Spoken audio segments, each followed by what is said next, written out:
you can't act too early because we had to have certain. No, here it is right here. I got it right here. It was appeals court okays Trump plan to end protected immigration status for 4 countries. That's it. The Ninth Circuit was evidence lacking that Trump says evidence lacking that Trump's offensive and disparaging comments, immigration impacted decisions. No, that's not it. Federal appeals court has effectively greenlighted the Trump administration's plan to expel more than 300,000 undocumented immigrants from El Salvador, Nicaragua, and Sudan from the U.S. by ending the temporary protected status they've enjoyed for almost 2 decades. Wow. 2 decades. Wow. So I mean, there was something else that he put out too. I thought that something was next that they were going to push the issue. It was Senator Burns was doing that. Something along. I have to go look it up. But anyhow, but the point is that we can't act too early, because had he acted too early on that would have been an Obama appointed judge that got it, and we got kicked out. You see what I'm saying? So certain assets had to be in place. Now we can't wait too long, because we don't want a civil war starting, because the Patriots are fed up with this, man. I've been warning about this. The Patriots are fed up. I'm not going to mention who it is, but it was a very well-known and reputable military type of Twitter account that put out a statement from an ex-veteran that was basically putting the warning out that you guys better get your stuff together, or because if we take matters into our own hands to take back this country, it ain't going to be good. And see, that's what I've been warning about. Because if they're waiting too long, the veterans, I got a couple veteran friends of mine. One of them, he said, we have 14 million veterans that can walk into combat today. Think about that in this country. I have warned that if they wait too late, if we're not careful, if they don't show something that justice is coming, at least show the Patriots that justice is coming, it will buy some time until the election. Now, what do we got coming out this week? I don't know. They're talking about Durham. Is Durham going to come out with some of his findings? I have no clue. Some of the FISA stuff, I have no clue. But we've got to show something in good faith that, hey, justice is in fact coming. Just hold on. And then when the election happens, he wins, which we know he's going to win. We still have to do our part and vote. And then I think it's going to be Katie bar the door. Look out. Well, I'm with you on all of that. Let me just throw something else about the Republican that you said a while ago about the Republican Party just as bad. Rubio today, Grassley and Johnson on the Senate Judiciary Committee wanted documents from that Russia probe, from the Durham probe, that the Intel Committee was holding basically hostage under Warner of Virginia.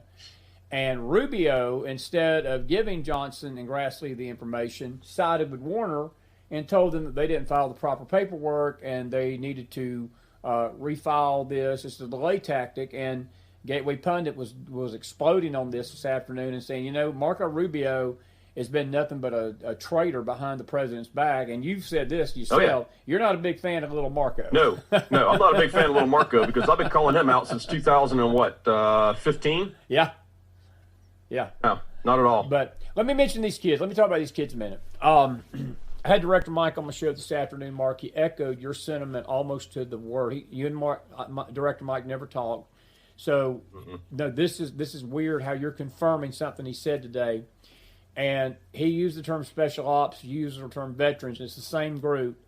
And he basically said that his circle of friends has told him basically the exact same thing that your friend told you. They're getting, the temperature's getting up. They're waiting patiently to see if this stuff calms down, to see if it's handled, if the mayors are going to come down legally, if the governor's going to let the police do their job. The police are so hamstrung right now.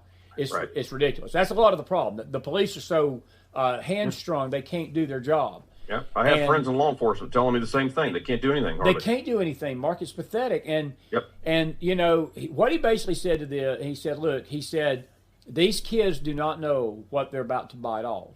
Nope. And I added that see, they're the people, Mark, that are paying these kids, the people that are pushing these kids, the people that are using these kids and feeding them every day these lines, feeding them every day the talking points, feeding them every day their press conference things to go out and talk about and scream into the camera. They don't care about these kids. And when these kids are sacrificed as literally as the blood starts pouring in the streets, because they're not going to stop this. I do not see them stopping it. I don't. No, the day after the election, look out. Look out. But these people that are pushing these kids, Mark, don't care. And if I just in the 1/1,000,000th of a chance, somebody is listening to this program tonight, and you're part of this anarchy, and you're part of this lawlessness, and you're part of this violence, you need to listen to two guys on this camera that, first of all, we love you. We love you enough to tell you the truth.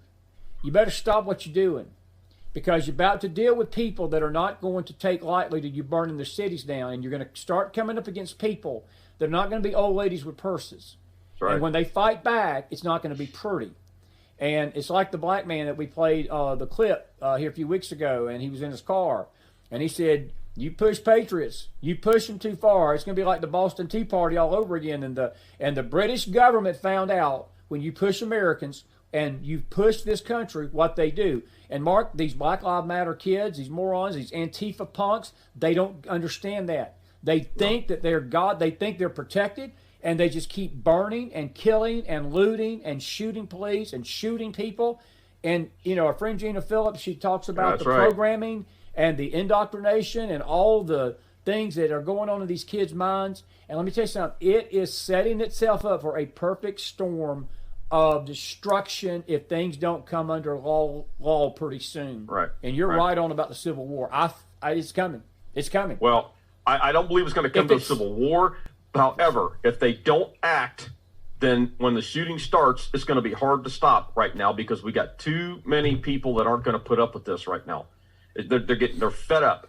And when they see their homes being burned out, their cities being burned out, when they see American patriots can't even walk the street right now, where they're blocking people interested in ER. They're trying to go in the ER. They were trying to get in the ER when the cops were shot the other day in LA. People are not going to put up with it much longer. They're fed up. So anyhow, I'm not going to beat that dead horse. And I will say this, though, as we leave this topic, it is a bait, and you and I both know it's bait, because if they get shot, the one person they're going to blame is the one sitting in 1600 Pennsylvania Avenue. They're going to blame President Trump for this. And that's why this is such a very volatile situation there. But anyway. Well, so you had the judge that ruled that Pennsylvania, the shutdown was unconstitutional. Well, look, the Democrats are not wanting to open their states. Even Trump addressed that the other day. You open your states, Democrats. Well, the problem is you have Republican governors that still aren't opening their states. As much as I like Ron DeSantis, he still has not opened Florida. And again, it's frustrating to see this guy doing this and listening to the wrong people right now when he's got the facts in front of him. We've talked about it before. Now, I've warned about Texas and I've warned about Florida. Right here is a Newsmax article. Bloomberg, Mini Mike, is going to prop up Biden with $100 million in Florida alone. Exactly. See, there's where the fight's at. They're driving all these Northeasterners out that I've been warning people about here to Florida. They're going to try and do everything they can to turn Florida blue by driving them out. And so it's if you're down here from the Northeast and you're moving in here, because they're moving in 1,000 people a day are moving in the state of Florida. And again, DeSantis won't put a moratorium on this migration south. You've got people like Rick Scott and governors before him that were saying, hey, come on down to Florida. You know what I mean? They're doing the same thing in Texas. This is the same thing Rick Perry did to Texas. Yeah. Except for they're coming from California. So, and they create this dangerous situation, which I'm not going to go over again. Go look at last week's show. But, I mean, the point is there's an all-out battle for Florida. Right here's the proof of it right here. He's going to pour $100 million in Florida alone because they know Florida is a swing state. Yeah. It's always been a swing state, and I have to ask you a question, though, and it came up. One of the questioners asked this question this afternoon, and it was an excellent question, and I wanted to run it by you tonight because it really had they made a lot of sense what they were saying. Mark, it seems to me, and I may be wrong, it seems to me the Democrats are deliberately throwing this race, like the outward, at least what they're doing outwardly. I mean, Joe Biden gets on a podium today, talks for 10 minutes and blames the whole world's problems on climate change, and then darts out the door. Before the questions even started, he was gone. He didn't want to take no questions about that. They have to go to climate change now because COVID has failed. COVID has failed. And it's almost like they're deliberately throwing this towel in. But the question is, what is their ultimate goal? And Director Mike and others, and I tend to agree with this, I think that they know he's a terrible candidate. They know he's Sleepy Joe. They know all these things are out there about him. They know everything out there is about Kamala Harris. It is all about this attempt and you're just what you just said alluded to some of it, to steal this election through illegal means, and Trump will be declared the winner and draw this thing out. Look, Mark Zuckerberg, all these tech giants are out there putting it in people's mind. Well, we're going to have weeks before we know who's going to win this election. There's going to be weeks. We might as well get used to this. And Mark, this election should not be having to be drawn out weeks. You know who the winner is at election night. When the polls close, the polls close. The votes that are in at 8 o'clock, that's the ones you count. The ones that are not in there, you don't count. That's 7 o'clock. Most polls close at 7. And that's just the law. That's how it is. And any effort to bring in these extra votes is going to be unconstitutional. It's going to get thrown up to the Supreme Court probably. But do you have any thoughts on this of why they're just absolutely not even? I don't think they even care anymore how bad a candidate he is. I think it's all about